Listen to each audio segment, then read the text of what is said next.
Speaker को मैं उधर से बात कर। Sometimes the chair forces us not to say even thank you to you. You got to realize you belong to the house. Please, you are custodian of the house. We keep saying this. We want to protect and defend you, but you protect and defend your party. You are the chair is seemingly under pressure.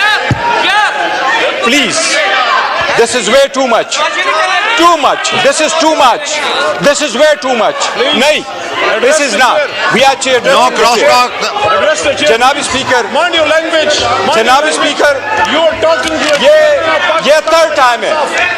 ये third time है जनाब speaker. नहीं ऐसा नहीं. एक minute barrister गौर जनाब साहब, speaker नहीं.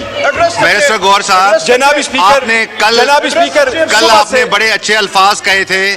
कल आपने ये कहा था कि मैं अपने सारे मेंबरान को दर्श देता हूं कि कोई ऐसा लफ्ज ना कहें जो एक्सपंज किया जाए.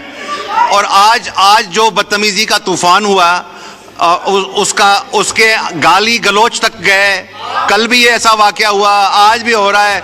बैरिस्टर गौर साहब का माइक खोलें. अभी राइट है. आप बोलें प्लीज. जनाब स्पीकर आप एक मिनट में. जनाब स्पीकर नो अल्फाज में उस पे आता हूं. उस पे हम आते हैं. बड़े पार साहब बनते आप. जनाब स्पीकर, सबसे पहले तो हमारा पॉइंट ऑफ ऑर्डर इस बात पे था सुबह, जिसकी वजह से हमने वॉकआउट किया. उससे तवज्जो ना हटे. वो कौम का एक मुश्तरका मसला है. वो सिर्फ पख्तूनों का मसला नहीं है. वो इस मुल्क का मसला है. सॉवरेंटी का मसला है. इस ईवान की बालादस्ती का मसला है. और वो ये है, हम पॉइंट आउट यही करना चाह रहे थे जनाब स्पीकर कि एक ऑर्डर हुआ है, एपेक्स कमेटी ने फैसला किया है और एपेक्स कमेटी कर रही है कि हम इस्तेहकाम में ऑपरेशन शुरू करने जा रहे हैं मिलिट्री. उसके हम खिलाफ हमने यही आवाज़ उठाया है कि कोई भी ऑपरेशन हो, चाहे वो जनरल हो, चाहे वो इंटेलिजेंस स्पेसिफिक हो, चाहे वो किसी भी सूबे में हो, इससे पहले इस ईवान ने उसके पैरामीटर्स तय किए हैं. वो पैरामीटर्स आईन में तरमीम के ज़रिए से हुए थे. वो तरामीम एक्ट के ज़रिए से हुए थे, जिसकी वजह से CCI ने कर दिया था कि किस सूबे को कितना फंड मिलेगा, टेररिज्म का क्या रोल होगा. सुप्रीम कोर्ट में एक जजमेंट आई और पूरी सुप्रीम कोर्ट बैठ गई वो मिलिट्री ट्रायल्स को देखने के लिए. उसी वक्त पैरामीटर्स तय हो गए थे कि मिलिट्री ऑपरेशन के लिए क्या पैरामीटर्स रखे जाएंगे. सबसे पहले हमारा पॉइंट ऑफ ऑर्डर ये था जनाब स्पीकर कि इतना बड़ा फैसला करने जा रही है वफाकी हुकूमत. पहले से कि आप फैसला कर लें, आप इस ईमान को, उस इशू को ले आए.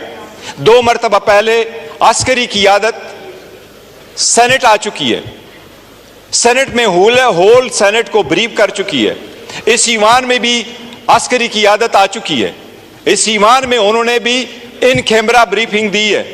ये ईमान जैसा भी है, जिसे भी लोग बैठे हों, स्ट्रेंजर ही सही, बट ईमान है. कोई भी एपेक्स कमेटी चाहे जितनी भी बड़ी हो, वो इस ईवान को सुपरसीड नहीं कर सकती. ये सुप्रीम है. हम चाहते हैं बावजूद स्ट्रांग रिजर्वेशंस के कि स्ट्रेंजर्स बैठे हैं, इन रिजर्वेशंस के बावजूद हम चाहते हैं कि ईमान की बालादस्ती कायम हो और जो फैसला हो वो ईमान के कंसेंसस और मशवरे के साथ हो.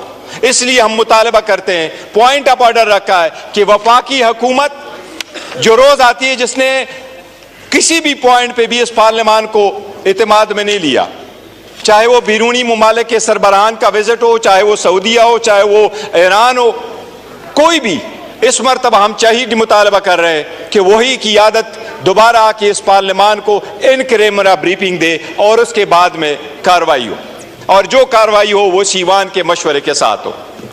उसके बाद अब आते हैं जो जनाब स्पीकर इस रिजोल्यूशन पे. ये रिजोल्यूशन हमें दिखाया गया, साथ बैठा हुआ है. मैंने उनको ये कहा, मैं एक पॉइंट ऑफ ऑर्डर रेज करना चाह रहा हूँ जनाब स्पीकर.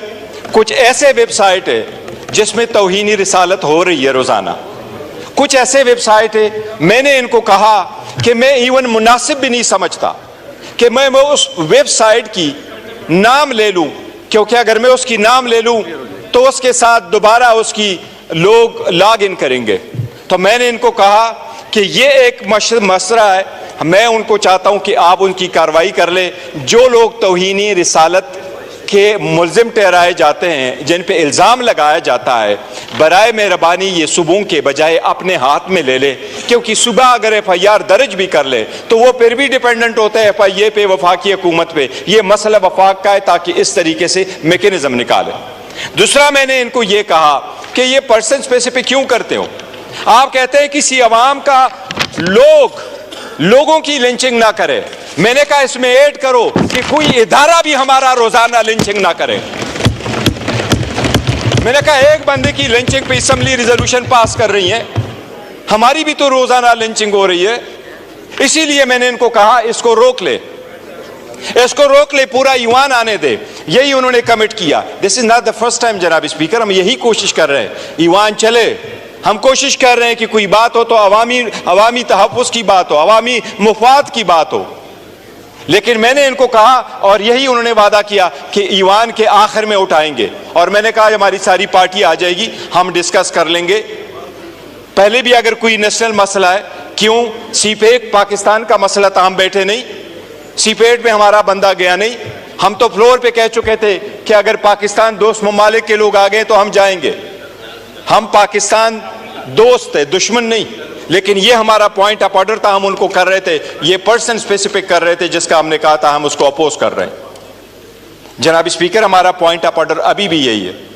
इस पे आपने जरूर इनकी तवज्जो दिलानी है। हम जवाब के उनके मुंतजर है ये मिलिट्री ऑपरेशन पे।